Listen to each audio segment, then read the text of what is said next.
रवीश कुमार पगला गए हैं क्योंकि हैथवे केबल ने एनडीटीवी को अपने चर्चित चैनलों की श्रेणी से हटा दिया है। अटेंशन गजब बीमारी है भैया।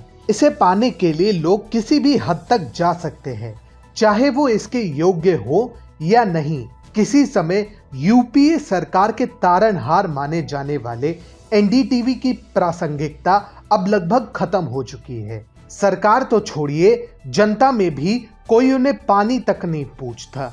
ऐसे में लाइमलाइट पाने के लिए अब ये लोग किसी भी हद तक जाने को तैयार है, जैसा अभी हैथवे केबल विवाद में देखने को मिला है। नमस्कार, टीएफआई पर आपका स्वागत है और मैं अनिमेश पांडे आपको बताने जा रहा हूं कि आखिर ये हैथवे केबल विवाद है क्या और इसके चक्कर में एनडीटीवी एक बार फिर से हंसी का पात्र क्यों बना हुआ है। दरअसल हैथवे केबल एक केबल नेटवर्क सेवा है जो अब निजी तौर पर डीटीएच सेवा प्रदान करता है।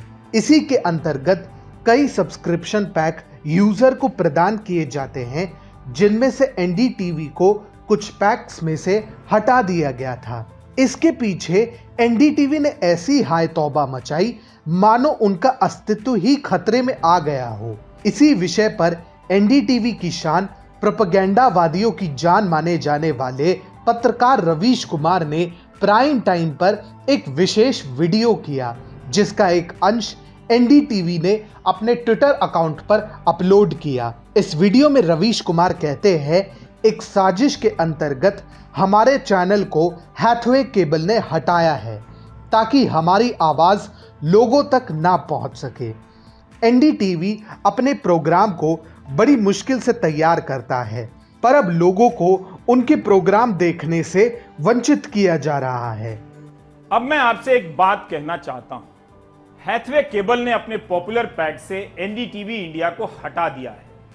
अक्सर बिजनेस की बारीकियों का बहाना बनाया जाता है, लेकिन यह मामला कुछ और है। बहुत मेहनत से तैयार किए गए इस कार्यक्रम को आप तक नहीं पहुंचने देना। मैं ये कार्यक्रम हवा में नहीं बनाता हूं। हाँ भाई, कठिनाई तो बहुत होती होगी। तालिबानियों की छवि सुधारना, जानबूझकर टीकाकरण अभियान के विषय पर भारत को वैश्विक स्तर पर अपमानित करना, दिल्ली के दंगों में सारे साक्ष्य होने के बावजूद एक दंगाई की खुलेआम सहायता करते हुए एक आम नागरिक की जान को खतरे में डालने का प्रबंध करवाना सरल थोड़े ही है। रवीश कुमार ने आगे कहा, अक्सर बिजनेस की बारीकियों का बहाना बनाया जाता है, लेकिन ये मामला कुछ और है। बहुत मेहनत से तैयार किए गए इस कार्यक्रम को आप तक नहीं पहुंचने देना। मैं एक कार्यक्रम हवा में नहीं बनाता हूं कि दफ्तर में पहुंचा, जो क्लब में दो फालतू लोग बैठे हैं उनको बुलाया, अगल बगल में बिठाया, भेड़ों की तरह डिबेट में लड़ाया और घर चला गया। इस काम में कपड़े भी गंदे नहीं होते। अगर इतनी मेहनत से तैयार किए गए कार्यक्रम को आप तक नहीं पहुंचने देने के लिए इतने जुगाड़ लगाए जाएंगे, ये अच्छा नहीं होगा। कि दफ्तर पहुंचा, जो क्लब में बैठे हैं दो फालतू लोगों को बुलाया, अगल बगल में बिठाया, डिबेट किया, भेड़ों की तरह लड़ाया और घर चला गया। इस काम में कपड़े भी गंदे नहीं होते। लेकिन जिस तरह से हम प्राइम टाइम के लिए मेहनत करते हैं, सुबह 7 बजे से लेकर रात के 10 बजे तक हजारों शब्द टाइप करते हैं, खुद करता हूं मैं। हम बहुत छोटी सी टीम के साथ बहुत लगन से काम करते हैं। अगर इतनी मेहनत से तैयार किए गए कार्यक्रम को आप तक नहीं पहुंचने देने के लिए इतने जुगाड़ लगाए जाएंगे, ये अच्छा नहीं है। कुल मिलाकर रवीश कुमार और एनडीटीवी तो ऐसे ज्ञान दे रहे थे मानो इनके शो को देखने के लिए लोग रामायण और महाभारत की भांति सब कुछ छोड़ छाड़ के टीवी स्क्रीन के सामने बैठ जाते हैं। लेकिन अंत में मामला तो सिद्ध हुआ, खोदा पहाड़ निकली चूहिया। अर्थात जितना हो हल्ला एनडीटीवी मचा रहा था, असल मामला उसका आधा भी नहीं था। एनडीटीवी प्रारंभ में दावा कर रहा था कि हैथवे केबल ने उसके चैनल को ही अपने नेटवर्क से हटा दिया है, परंतु अपने ही ट्वीट में उन्होंने अपनी पोल खोल दी कि हैथवे ने अपने कुछ चर्चित पैक्स में से एनडीटीवी का सब्सक्रिप्शन हटाया है। इसके अलावा हैथवे केबल एक निजी डीटीएच सब्सक्रिप्शन सेवा है जो विभिन्न उपभोक्ताओं की सुविधा और उनके विकल्पों एवं मांगों की आधार पर अपने पैक निर्मित करता है। ऐसे में कौन सा चैनल वह अंदर रखेगा और कौन सा नहीं, इसके लिए एनडीटीवी उसे बाध्य करने वाला कोई नहीं होता।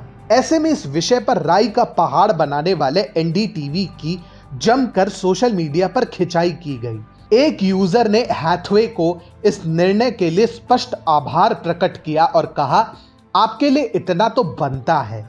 सम्राट भाई के नाम से चर्चित यूट्यूबर ने भी अपने ट्विटर अकाउंट से एक व्यंग्यात्मक ट्वीट में पोस्ट किया, 10 घंटे लगते हैं ऐसी स्क्रिप्ट बनाने में, या तो आपका टाइपराइटर स्लो है या फिर आपका दिमाग। एक अन्य यूजर ने ट्वीट किया, कोई नहीं देखता एनडीटीवी, इसलिए नौटंकी करना बंद करो और अपना क्वालिटी सुधारो। अरुण पुदुर ने एनडीटीवी के रिसर्च क्वालिटी पर तंज कसते हुए ट्वीट किया, इन बेवकूफों ने तो ठीक से रिसर्च भी नहीं की। इन्होंने एक अमेरिकी कंपनी को टैग किया और बात करते सच को सामने लाने की। रवीश अपना फेक न्यूज कहीं भी बक सकता है। आशा करता हूं अन्य केबल नेटवर्क भी ऐसा ही कदम उठाए। सच कहें तो एनडीटीवी अपनी प्रासंगिकता बहुत पहले ही खो चुकी है। एक समय पर केंद्र सरकार में मंत्री फिक्स करने वाला ये न्यूज चैनल आज अदद व्यूअरशिप के लिए भी तरस रहा है। ऐसे में अपने आप को प्रासंगिक बनाए रखने के लिए ये लोग किसी भी हद तक जाने को तैयार है, जैसा कि हाल ही में हैथवे केबल प्रकरण में देखने को मिला है। लेकिन ऐसे प्रयासों से एनडीटीवी को अपनी खोई साख मिलने के बजाय उन्हें अपने बची खुची इज्जत भी मिट्टी में मिलने की पूरी संभावना दिखाई दे रही है।